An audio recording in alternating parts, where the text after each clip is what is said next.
Shalom Bapak Ibu Saudara dimanapun Anda berada. Kita tetap mengucap syukur bahwa Tuhan baik, dan saya akan terus memberikan salam kemenangan, salam terus untuk bangkit dan menjadi terang, sehingga terang kasih Tuhan terpancar lewat kehidupan kita. Banyak jiwa-jiwa diselamatkan, mengenal kasih Tuhan dan percaya kepada Kristus Sang Juru Selamat lewat kehidupan kita. Puji Tuhan.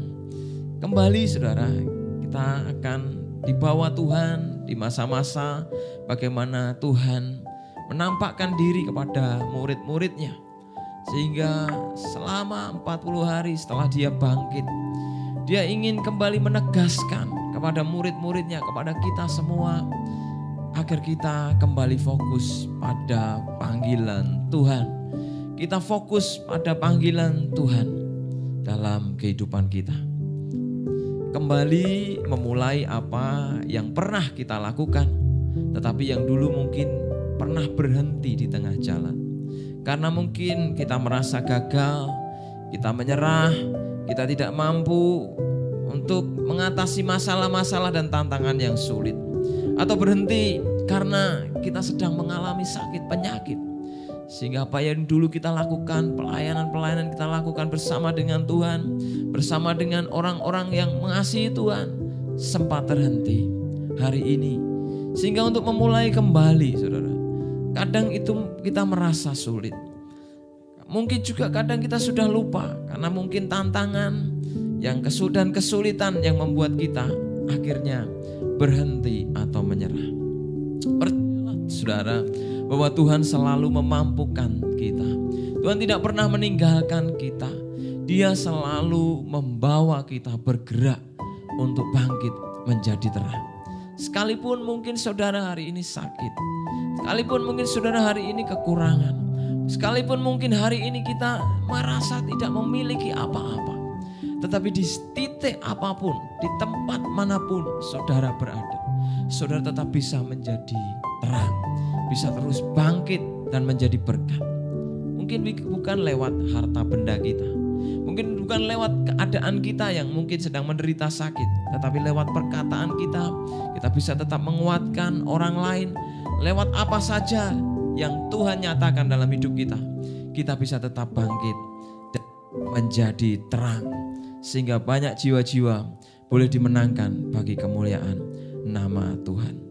Mari kita melihat bagaimana Tuhan begitu rindu dan ingin kita semua terus bangkit dan melakukan rencana demi rencana Tuhan dalam hidup kita.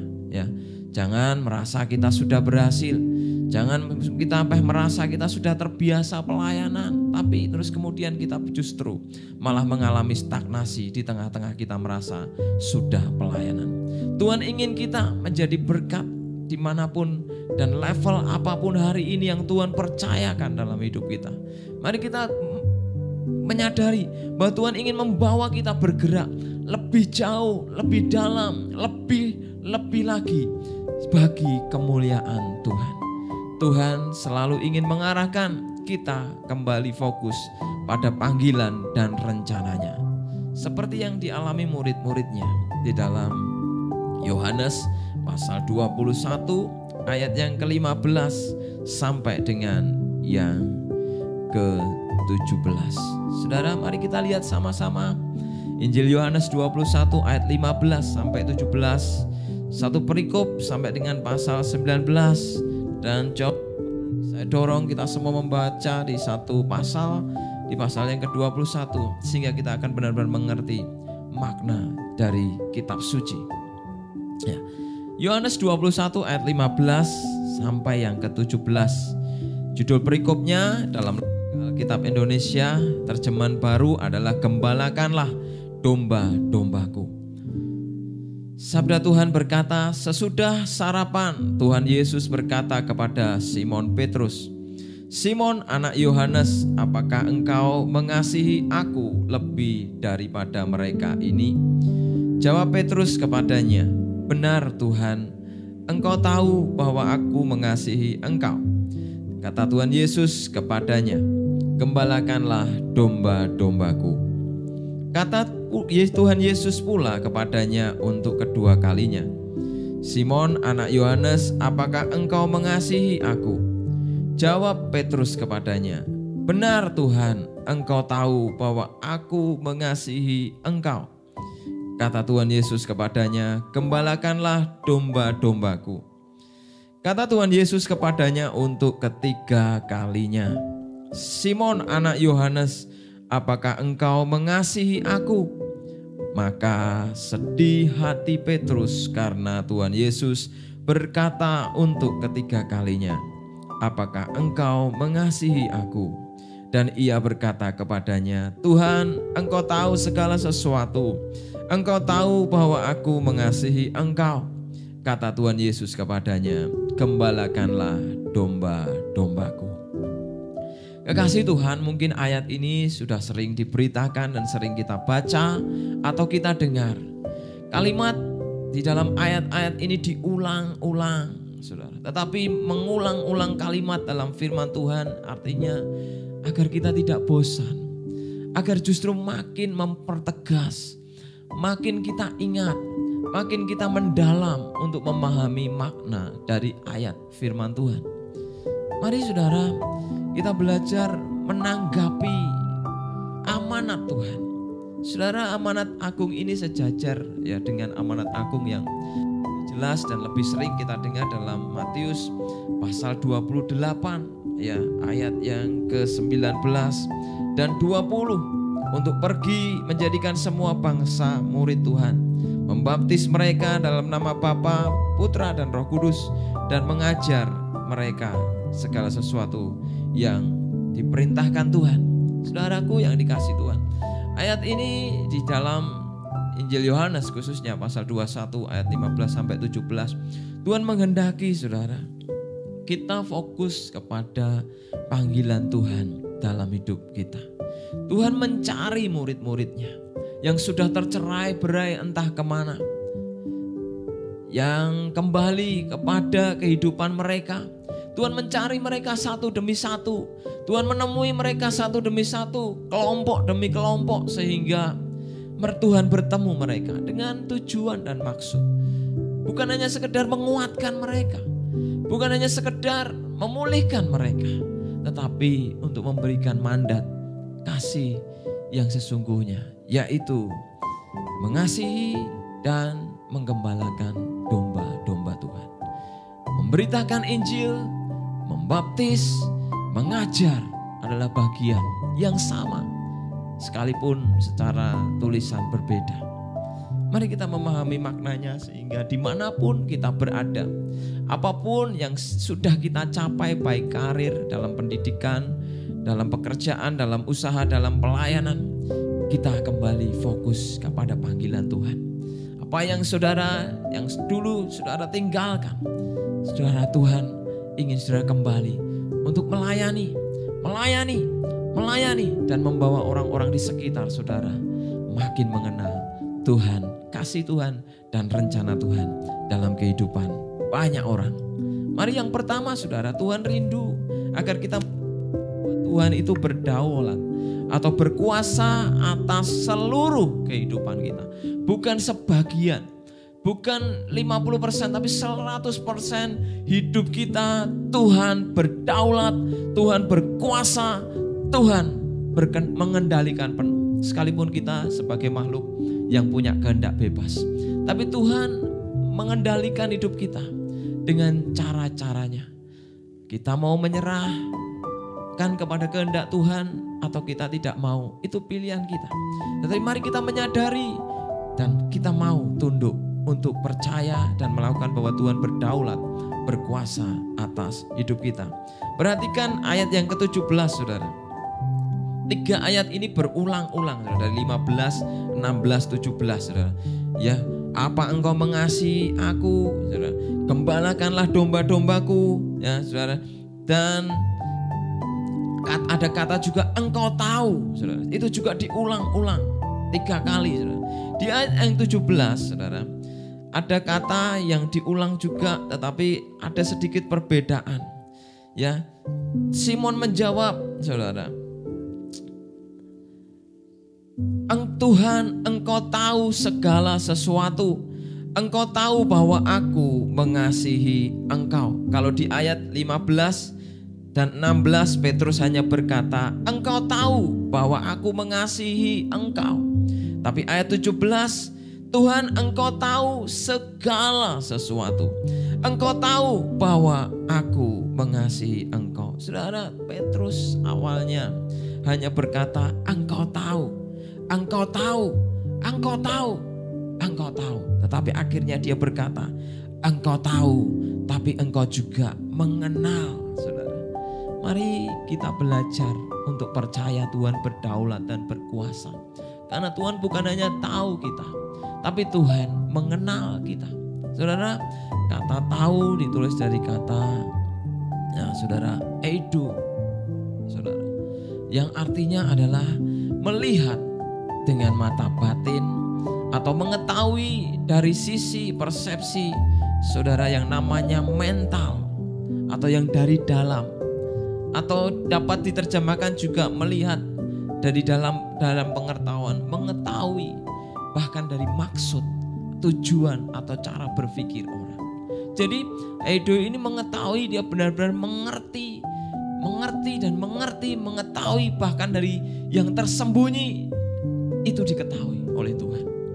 Tetapi juga ada kata mengenal ditulis dengan kata ginosko, yang artinya memperoleh pengetahuan dari pengamatan atau pengalaman secara pribadi. Pengalaman pribadi yang membentuk pengetahuan, pengenalan seseorang. Nah saudara, Petrus akhirnya menyadari bahwa Tuhan bukan hanya mengetahui, ya, tetapi dia juga mengenal. Tuhan bukan hanya mengetahui secara keseluruhan, tapi Tuhan peduli, saudara. Kalau mengenal, karena dikatakan tadi ginosko adalah berdasarkan pengalaman pribadi, maka Tuhan itu turun hari demi hari, bahkan detik demi detik dalam kehidupan kita. Kalau kita mau menyadari, dia memperkenalkan dirinya, dia menunjukkan rencananya, dia memperkenalkan step demi step bagaimana Tuhan dan firman-Nya. Saudara, ini ajaib sekali. Mari kita anggap bahwa pengalaman demi pengalaman dalam hidup kita bukan sekedar pengalaman biasa. Bukan karena kebetulan, tapi ada makna, ada rencana Tuhan di balik semua itu. Sehingga kita tidak kehilangan makna, tetapi kita dapat mengerti dan kita boleh percaya bahwa Tuhan berkuasa atas hidup kita. Kita akan mengalami setiap apa yang Tuhan janjikan. Kita akan mengalami pertolongan demi pertolongan Tuhan. Kalau kita bisa memperoleh pengetahuan berdasarkan pengalaman hari demi hari, berdasarkan kita percaya bahwa Tuhan melihat eido, saudara, ke dalam batin kita. Pengetahuan apa saja. Kelemahan kita sebagai manusia adalah kita merasa mampu, tahu masa depan kita. Dengan belajar dari tingkat pendidikan pradasar, dasar, tingkat menengah, perguruan tinggi, bahkan yang mencapai S2 doktor dan menjadi orang-orang terbaik dalam dunia pendidikan. Bahwa itulah masa depan kita. Seringkali ya saudara, kita jadi mengandalkan apa yang kita miliki dan telah kita capai. Mari kita hari ini melihat, percaya bahwa Tuhan berdaulat, artinya melihat bahwa Tuhan itu tahu kita harus kemana. Maka oleh karena itu waktu kita melangkah, mari kita melangkah karena pimpinan Tuhan, saudara. Ya, saudara bisa salah. Saya banyak melihat anak-anak muda yang sekolah atau orang-orang yang sekolah ke dunia pendidikan ini, ambil jurusan ini waktu mereka mahasiswa. Akhirnya ijazah mereka nggak kepake, saudara. Ya, akhirnya mereka ternyata profesi mereka berbeda setelah mereka mengetahui di kemudian hari. Berapa lama waktu wasting time, buang-buang waktu yang dibuang, sehingga akhirnya harus memulai kembali, saudara. Mari saudara kita bangkit. Dimulai dari kita percaya Tuhan berdaulat, yaitu Tuhan melihat hidup kita, rencana kita dari dalam hidup kita sendiri dan masa depan kita. Dia disebut Tuhan yang Alfa dan Omega. Dia dapat melihat dari A. Alfa artinya apa? Dimulainya sesuatu. sampai dengan diakhirinya sesuatu. Bahkan dia dapat melihat diakhirinya sesuatu, ya dari diakhiri sesuatu, melihat dimulainya sesuatu. Tuhan bisa melihat akhir hidup kita dari kelahiran kita, bahkan sebelum kita lahir. Dan Tuhan dapat melihat, saudara, kematian, akhir hidup kita, dan melihat awalnya seperti apa. Tidak ada yang tidak terlihat dari pandangan Tuhan. Tidak ada yang tidak diketahui Tuhan. Maka mari kita menyerah kepada Tuhan. Kalimat yang menarik, saudara. Petrus percaya Tuhan berdaulat atas hidupnya. Dimulai dari sedihlah hati Petrus. Saudara, ayat 17 juga mengungkapkan sebelum Tuhan, ia berkata Tuhan tahu. Ia, saudara, mulai, saudara, maka sedih hati Petrus setelah Tuhan berkata, apa engkau mengasihi aku untuk ketiga kalinya. Sedih hati Petrus, saudara. Kata sedih hati Petrus ini artinya, saudara, artinya berduka cita. Ya, dari kata yang diterjemahkan menjadi berduka cita. Bayangkan waktu seseorang sedang berduka cita. Orang itu akan kehilangan seseorang yang ditinggalkan, ya. Mungkin juga mereka memiliki kenangan-kenangan, memiliki harapan-harapan, bahkan kepercayaan mungkin yang belum sempat bisa dia lakukan. Saudaraku yang dikasihi Tuhan, Petrus sedih, Petrus berduka karena Tuhan menanyakan ketiga kalinya, apa engkau mengasihi aku? Mengingatkan bahwa Petrus menyangkal Tuhan ketiga kali. Dia belum bisa melakukan apa yang Tuhan kehendaki dalam hidupnya. Tetapi Tuhan, saudara, yang luar biasa, Tuhan tidak peduli dengan semuanya itu. Petrus tidak mampu, sekalipun Petrus tidak bisa, tetapi Tuhan terus mendorong Petrus ke batas yang namanya percaya bahwa aku tahu engkau sanggup melakukannya bersama dengan aku. Nah itu, saudara, kata berdaulat. Berdaulat, saudara, dimulai dari sebuah proses bahwa kita sadar betul, perubahan betul, bahwa kita tahu, kita berduka cita terhadap apa yang dulu tidak pernah bisa kita lakukan dalam hidup kita. Kita merasa gak layak, kita merasa gak mampu, kita merasa berdosa sehingga hari ini kita tidak melayani, kita belum mengerjakan apa-apa. Rencana Tuhan mentok, terhambat, saudara, banyak yang terkendala. Mari kita percaya Tuhan sedang melihat kita. Dia Tuhan yang berdaulat, tapi juga yang kedua, dia Tuhan yang menerima kita apa adanya. Tuhan menerima kita apa adanya. Berkali-kali dia berkata mengasihi, bertiga kali, saudara. Kata mengasihi, saudara, ditulis dari kata agapao. Yang pertama Tuhan bilang agapao. Yang kedua Tuhan bilang agapo, apa engkau mengasihi aku seperti aku mengasihi kamu. Kata agapo itu kasihnya Yesus kepada kita. Kasih tanpa syarat, kasih yang, saudara, teruji dan terbukti oleh apapun. Saudara, ketika Petrus ditanya, apa engkau mengasihi aku seperti aku mengasihi kamu? Petrus menjawab, aku phileo Tuhan. Petrus menjawab, aku mengasihi seperti diriku. Diri Petrus mengasihi Tuhan. Tapi Tuhan kemudian mengulang kalimat yang sama kedua kali. Petrus pun menjawab yang sama, aku mengasihi seperti diriku. Aku tidak bisa mengasihi seperti engkau mengasihi aku, Tuhan. Tuhan tidak melihat itu. Dia terima Petrus apa adanya. Dia tahu Petrus mengkhianati dia.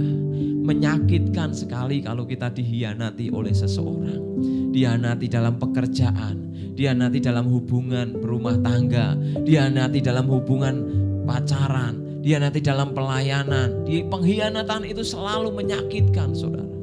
Tetapi Tuhan memaafkan, mengampuni, dan mengabaikan semua. Dan dia memulai dengan Petrus. Saudara, ini ajaib, saudara. Banyak orang-orang ketika dihianati dia memilih berhenti, saudara, dan tidak melanjutkan pelayanan dengan orang itu. Banyak di dalam dunia pekerjaan dia pecat orang itu dan kemudian tanpa mengerti rencana Tuhan lebih lanjut, berhentilah hubungan, pekerjaan, bisnis, dan lain sebagainya.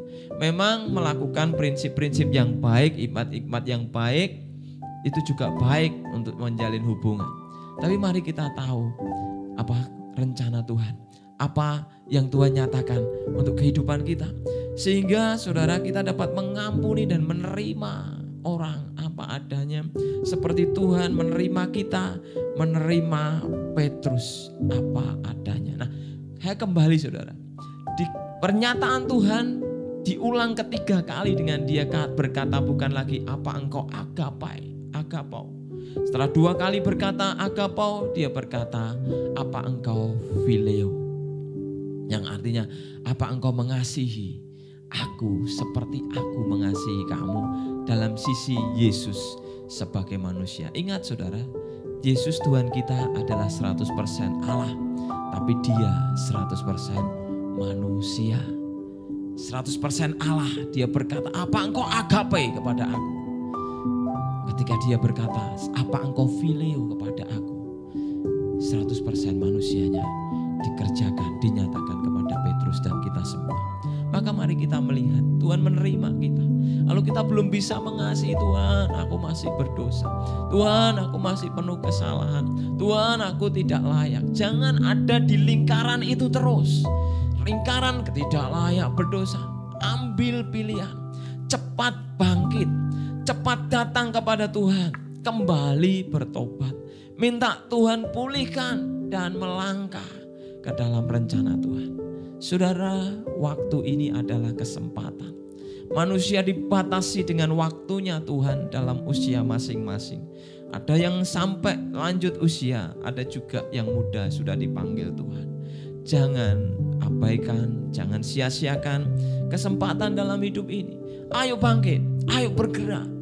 Jangan tertuduh dan dihakimi dengan ketidaklayaan, keberdosaan. Ya kita berdosa, ya kita tidak layak, tapi ada Tuhan Yesus yang menjadi manusia, mati dan bangkit bagi kita, melayakkan kita, menguduskan kita. Tinggalkan persepsi-persepsi yang salah, mulai bangkit melangkah dalam kepercayaan diri bahwa kita anak Allah yang sudah ditebus, diselamatkan, dipulihkan, dikuduskan Yesus Kristus, bahkan diterima Tuhan apa adanya. Mari saudara bergerak untuk kita bisa menjadi pribadi-pribadi yang menerima orang apa adanya. Kalau Tuhan Yesus sudah menerima kita, ya kan? Tuhan Yesus menerima Petrus dan kita apa adanya. Mari kita juga menerima orang-orang lain di sekitar kita apa adanya. Kita terima apa adanya karena Tuhan sudah mengasihi kita. Kita belajar untuk mulai saudara melakukan kasih saudara, ya. Dari bergerak kasih yang mungkin yang terbatas yang bisa kita lakukan, yang sederhana, tetapi lama-lama bergerak ke level selanjutnya, sehingga akhirnya kita dapat melakukan seluruh kasih yang Tuhan mau dalam kehidupan kita. Saudara, Tuhan itu lemah lembut, Tuhan itu penuh kasih, ya. Tuhan tahu di mana level kita. Dia ingin kita mengasihi mulai dari mana kita bisa mulai mengasihi. Ayo bangkit dan mulai untuk hidup di dalam kasih Tuhan. Saudara, awalnya Petrus juga hanya bisa memberi phileo. Kasih yang maksudnya dia berkata dia tidak pernah bisa melakukan seperti apa yang Tuhan mau. Kasih yang dia berikan, dia sadar bahwa dia sulit untuk menjawab agape karena dia ingat, dia tahu bahwa dia hanya mengasihi Tuhan berdasarkan perkataannya, bukan dengan perbuatannya. Saudara, mari kita belajar. Mungkin hari ini kita bisa mengasihi Tuhan hanya dengan perkataan kita. Tapi mari kita bergerak untuk mengasihi Tuhan dengan perbuatan kita. Mulai melakukan dengan perbuatan kita apa yang ingin Tuhan dorong. Ke batas level bahkan yang sulit. Mari kita belajar untuk mau. Karena panggilan kita adalah hidup untuk mengasihi seperti Tuhan mengasihi kita. Hari-hari ini Tuhan sedang melatih saudara dan saya untuk mengasihi. Ya, mengasihi orang-orang yang jauh maupun yang dekat. Saudara, gereja kita lewat Bapak Gembala terus mendorong untuk mengasihi. Kalau untuk melakukan perbuatan-perbuatan baik dari membantu ya saudara-saudara kita yang kekurangan di gereja, membantu yang di NTT, membantu yang di sana, membantu tetangga kita, membantu di mana kita digerakkan. Kemudian melayani, menyampaikan firman, memberitakan firman, kabar baik, memberitakan Injil. Saudara, itu lewat perbuatan kita, saudara. lewat perbuatan kita sehingga komplit, juga perkataan dan perbuatan, sehingga banyak orang boleh mengenal kasih Tuhan dan mereka boleh menjadi percaya kepada Tuhan. Saudara, dunia ini diselamatkan dengan kasih. Dunia yang gelap dan penuh dengan kejahatan akhirnya diterangi Tuhan dengan kasih, dan sehingga kegelapan mulai sirna dan kasih itu menjadi terang yang menyinari setiap perbuatan-perbuatan jahat diubah menjadi perbuatan baik oleh karena kasih Kristus yang sudah mati bagi kita semua. Mari kita makin menyadari kasih. Kalau kita hari ini belum bisa mengampuni orang yang mengkhianati kita, minta Tuhan untuk bisa kita mengampuni dan menerima apa adanya. Kalau Tuhan mau kita bergerak untuk membawa mereka kembali kepada rencana Tuhan, mari bawa. Jangan batasi diri kita, jangan batasi diri kita, tapi lakukan sesuai dengan kehendak Tuhan. Yang terakhir dikatakan Tuhan ingin kita menggembalakan kawanan domba-domba Kristus. Saudara, menggembalakan kawanan domba Kristus, Tuhan mengulang juga 3 kali. Gembalakanlah domba-dombaku. Saudara, kegagalan orang percaya memandang ayat ini sebagai ayat yang ditujukan bagi hamba Tuhan, pendeta dan gembala sidang di gereja. Saudara, memang secara langsung kepada Petrus, seorang yang akan dipakai Tuhan menjadi pemimpin gereja, memang secara langsung akan mengena kepada gembala-gembala, kepada hamba-hamba Tuhan, tetapi juga ayat ini secara langsung akan mengena kepada kita semua, karena kita terpanggil untuk menjadi dampak. Tuhan ingin kita menjadi terang, artinya menjadi dampak, menjadi saudara pengaruh kepada, memberi pengaruh kepada orang lain, menjadi influencer, bukan sekedar menjadi follower. Harus menjadi follower untuk bisa menjadi influencer, tetapi bukan hanya sekedar ngikut, ngekor, tetapi menjadi kepala, menjadi orang yang akhirnya dilihat lewat perkataan dan perbuatan kita. Banyak orang mengikuti langkah hidup kita dan mengenal Sang Juru Selamat. Mari kita belajar memaknai bagaimana Tuhan ingin kita menggembalakan domba-domba. Yang pertama, kalimat ini memiliki makna bahwa Tuhanlah Sang Gembala Agung kita semua, dan kita adalah domba-dombanya. Dalam Mazmur 23 ayat 1 dikatakan Tuhan adalah gembalaku, takkan kekurangan aku. Di situ Tuhan membaringkan aku di padang yang berumput hijau. Tuhan menghibur aku. Tuhan memberikan kemurahan, memberikan kebajikan supaya mengikuti hidupku. Saudara, luar biasa sekali.